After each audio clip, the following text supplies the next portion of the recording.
gonna be talking about the hunting. There's not kind of like a story and stuff. This is just a book. Um, as you can see, The Hunted. It's about this girl that she is trapped in a haunted house, but first she doesn't know that the house is haunted.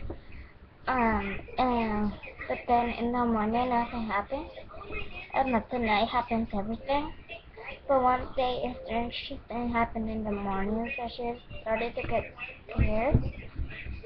And her parents didn't believe her, and her parents wanted to adopt more children and bring them to that house. So she just didn't want them to live in the house because the house was haunted. So yeah. And the next episode, I'm gonna make